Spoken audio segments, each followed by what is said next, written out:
2001 में लैंडस्केप की सूरत में, जिसे जेनेटिक लैंडस्केप कहते हैं, तमाम क्रोमोसोम्स के ऊपर बहुत फोकस करके सारा जो इंफॉर्मेशन थी उसको मैप किया गया। और ये इंफॉर्मेशन जो है बहुत अहमियत की हामिल है। The human genome is 25 times larger than any other genome sequence so far. क्योंकि जो इंसान है उनमें 46 नंबर हैं क्रोमोसोम्स के, और आपको पता है कि मल्टी सेलुलर ऑर्गेनिजम्स हैं, तो बाकी के ऑर्गेनिजम्स के मुकाबले में इंसानों का जो जीन स्ट्रक्चर है, जो जीनोम है, वो बहुत कॉम्प्लेक्स है। और ये 25 टाइम्स यानी 25 गुना जो है ये बड़ा भी है। तो इसलिए इसको सीक्वेंस करना एक बहुत बड़ी कामयाबी थी।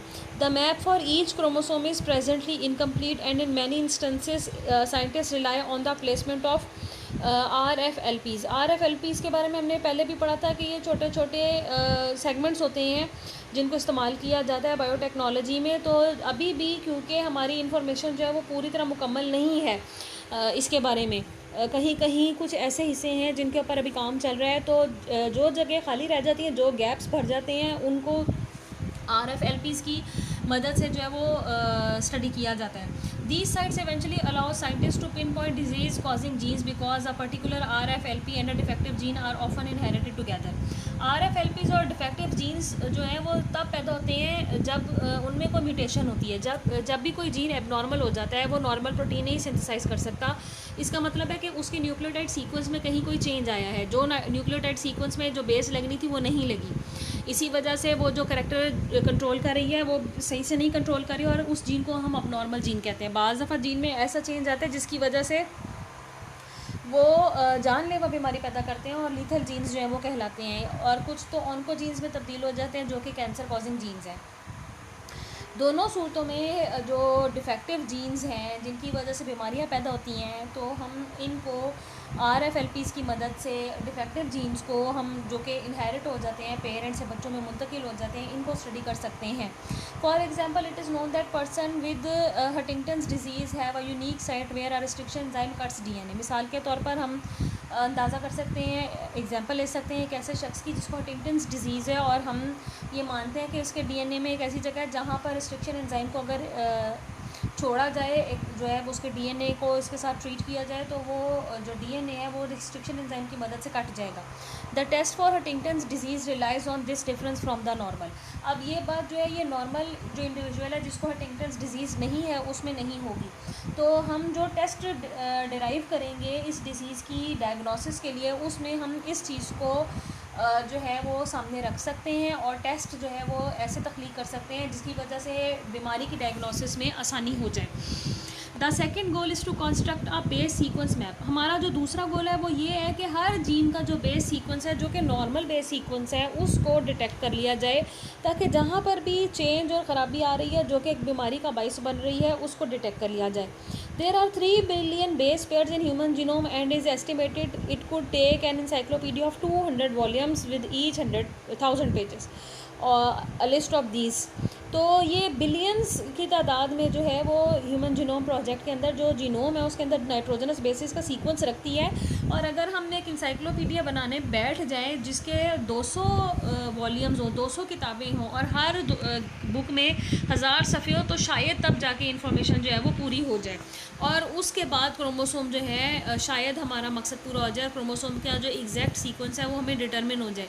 ये बड़ी ही सीरियस इन्फॉर्मेशन है, ये बहुत ही ध्यान से करने वाली, इसमें गलती की कोई गुंजाइश नहीं है। क्योंकि अगर आप एक भी जगह इन्फॉर्मेशन गलत जो है वो ले लेते हैं, तो उससे हम सही किसी भी बीमारी का इलाज, किसी भी बीमारी की डायग्नोसिस वगैरह जो है, और इंसान के जो सेहत के लिए प्रोजेक्ट्स पर जो काम हो रहे हैं, उसमें हम किसी भी गलती का एहतमाल नहीं हम कर सकते। सो methodology thus far has been first to chop up the genome into small pieces। अब किया क्या जाता है कि जो इंसान के जीनोम की कॉपी ली जाती है उसको छोटे टुकड़ों में तकसीम कर दिया जाता है। 1000 से 20,000 पेयर्स जो हैं कम से कम एक पीस में हों, और फिर PCRs की मदद से इसकी काफ़ी सारी कॉपीज़ तैयार कर ली जाती हैं। जब काफ़ी सारी कॉपीज़ तैयार कर ली जाती है तो कंप्यूटर के प्रोग्राम्स को रन कर लिया जाता है, और सीक्वेंसर्स को साथ इस्तेमाल किया जाता है। सीक्वेंसर्स हमने इन पीसीस के वक्तन फ़वक्तन थोड़ा थोड़ा करके जो न्यूक्लियोटाइड बेसिस हैं, जो न्यूक्लियोटाइड का सीक्वेंस है उसको स्टडी करके बता देते हैं, और इसको हम कंप्यूटर की मदद से इंफॉर्मेशन जो है वो सेव करते रहते हैं।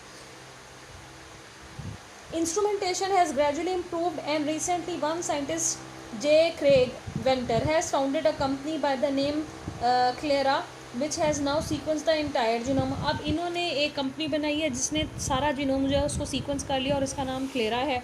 इससे बाज़ लोग स्लेरा भी बोलते हैं. Knowing the base sequence of normal genes may make it possible one day to treat certain human illnesses or ills by administrating normal genes and their protein products to those who suffer from genetic diseases. Gene sequencing, PCR और human genome project ये जो हैं हमें technology में और सेहत के जो मसाइल हैं उसमें और फार्मास्यूटिकल जो कंपनीज़ हैं उसमें मदद देते हैं. उसकी रीज़न ये है कि बहुत सारी जो बीमारियां हैं वो फॉल्टी जीन्स की वजह से हैं जो वालिदैन से बच्चों में मुंतकिल होती रहती हैं. और इन जो जेनेटिक डिजीज़ हैं बहुत सारी बीमारियां ऐसी हैं जिनका हमारे पास कोई इलाज नहीं है क्योंकि वो एबनॉर्मल जीन जो है वो एबनॉर्मल प्रोटीन बनाता है. अगर हम एबनॉर्मल जीन को लोकेट कर सकते हैं तो उसकी डायग्नोसिस करने में, उसकी डायग्नोसिस के लिए टेस्ट करने में, उसके इलाज करने में और उस जीन के ज़रिए जो गलत प्रोटीन बन रही है जिसकी वजह से जिसम में वो बीमारी पैदा हो रही है उस सारी जो प्रॉब्लम है फॉल्टी प्रोटीन फॉर्मेशन की उसको लोकेट कर सकते हैं. तो आने वाले और कई सालों में हम उम्मीद करते हैं कि ये सीक्वेंसिंग का काम, ह्यूमन जीनोम प्रोजेक्ट का काम और पीसीआर में और इतनी बेहतरी आ जाएगी कि हम जेनेटिक डिजीज़ के ऊपर स्पेशली काम कर सकेंगे. और जो लोग इन मसाइल का शिकार हैं और इन बीमारियों का कोई इलाज नहीं है और ये बहुत सारी ऐसी बीमारियां भी हैं जो जानलेवा बीमारी और जिसके अलावा और इसके अलावा क्वालिटी ऑफ लाइफ जो है उसमें डिस्टर्बेंस हो रही है. तो आने वाले वक्तों में इंशाल्लाह ताला इन सारी चीज़ों पे काबू पाया जा सकेगा. बायोटेक्नोलॉजी प्रोडक्ट्स, अब क्योंकि हमने बायोटेक्नोलॉजी को इस्तेमाल किया इंसान की वेलफेयर के लिए तो उसमें हमने बैक्टीरिया को, प्लांट्स को, एनिमल्स को जेनेटिकली इंजीनियर्ड अपनी मर्ज़ी से उनके जीन्स को चेंज करके उनसे प्रोडक्ट्स हासिल करने की कोशिश की है, उनसे वो चीज़ें हासिल करने की कोशिश की है जिससे हम इंसान की वेलफेयर के लिए इस्तेमाल कर सकें. इसलिए बायोटेक्नोलॉजी प्रोडक्ट्स बड़े ही अहमियत के हामिल हैं. वो ऑर्गेनिज़म जिनको हम ट्रीट करते हैं इस तरह से कि वो हम उनमें जीन्स अपनी मर्ज़ी के इंसर्ट करते हैं ताकि हम उनके थ्रू कोई मखसूस प्रोटीन्स बना सकें. उन ऑर्गेनिज़म्स को क्योंकि उनका जीन जो है वो चेंज हो जाता है, हमने अपनी मर्ज़ी से उसके अंदर इंसर्ट किया होता है तो उनको ट्रांसजीनिक ऑर्गेनिज़म्स कहते हैं. तो आपका पेपर में 2 नंबर का सवाल आ सकता है कि ट्रांसजीनिक ऑर्गेनिज़म्स क्या होते हैं. अब हम बात करते हैं ट्रांसजेनिक बैक्टीरिया की. Recombinant DNA technology is use to produce bacteria that reproduce in large vats called bioreactors. Bioreactors हमारे पास ऐसे बड़े बड़े प्लांट्स होते हैं जिनमें हम बहुत बड़ी तादाद में बैक्टीरिया को टेक्नोलॉजी की मदद से बनाते हैं और उनको जेनेटिकली इंजीनियर करते हैं और अपनी मर्ज़ी के जीन्स उनमें इंसर्ट करके उनसे प्रोडक्ट्स हासिल करने की कोशिश करते हैं. If a foreign gene is replicated and is actively expressed, a large amount of protein product can be obtained. अगर हम बैक्टीरिया को लें, अपनी मर्ज़ी से ग्रो कराएं, उसके जीन में से कोई एक जीन जिसके बगैर भी वो ज़िंदा रह सकता है, मिसाल के तौर पर उसके प्लाज्मिड में से निकाल दें और अपनी मर्ज़ी का जीन उसमें इंसर्ट कर दें जो कि कोई मखसूस प्रोटीन बना रहा है या कोई मखसूस प्रोडक्ट बना रहा है जिसका उसको कोई फ़ायदा नहीं है, लेकिन हम उस बैक्टीरियल सेल से जो प्रोडक्ट है वो बनने के बाद निकाल लें और उसको इंसानों के इस्तेमाल के लिए दे दें, तो इस तरह हम कम वक्त में ज़्यादा बड़ी तादाद में वो प्रोडक्ट बना सकते हैं. और इसकी एक मिसाल जो है वो इंसुलिन पे है. आपने देखा होगा कि इंसुलिन जो है वो बैक्टीरिया जो है उनको जेनेटिकली इंजीनियर्ड किया जाता है और इंसुलिन बनाई जाती है और फिर उस इंसुलिन को अवेलेबल किया जाता है इंसानों के इस्तेमाल के लिए जो कि मार्केट में अवेलेबल होती हैं.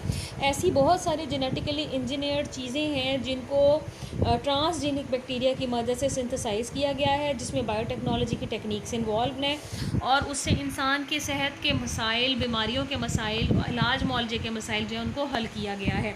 और अब इसमें आप देख सकते हैं कि बायोटेक्नोलॉजी के बड़े इंपॉर्टेंट प्रोडक्ट्स हैं जो कि बैक्टीरिया के थ्रू हासिल होते हैं. मिसाल के तौर पर इंसुलिन, जैसे मैंने आपको अभी बताया. इसी तरह ह्यूमन ग्रोथ हार्मोन भी इसी तरह सिंथेसाइज़ किया जाता है. कुछ जो प्लाज्मिनोजेन एक्टिवेटर्स हैं, टिश्यू प्लाज्मिनोजेन एक्टिवेटर्स, कुछ फैक्टर्स होते हैं, कुछ प्रोटीन फैक्टर्स होते हैं. इसी तरह हीमोफीलिया फैक्टर 8 है, हेपेटाइटिस बी की वैक्सीन है. ये सारी चीज़ें मार्केट में अवेलेबल हैं जिनको जेनेटिक डिजीज़ को हैंडल करने के लिए और जेनेटिक डिजीज़ से जो इंसान जो मुतासिर हैं उनके इलाज के लिए जो है इस्तेमाल किया जाता है। तो ट्रांसजेनिक बैक्टीरिया हमारी बहुत ज़्यादा मदद देते हैं, और पौधों के लिए भी हमने इन बैक्टीरिया को जो है बहुत बेहतर तरीके से अब इस्तेमाल करना शुरू कर दिया है। और मिसाल के तौर पर पौधों में आइस क्रिस्टल की जो फॉर्मेशन होती है जब बहुत ज़्यादा ठंड होती है उसको रोका जा सकता है। मुख्तलिफ़ बीमारियों का इलाज करने के साथ साथ जो पेस्ट कंट्रोल का इशू है उसमें भी हम बैक्टीरिया को इस्तेमाल करें जिससे हमारी फसलें, हमारे पौधे जो हैं वो बच सकें।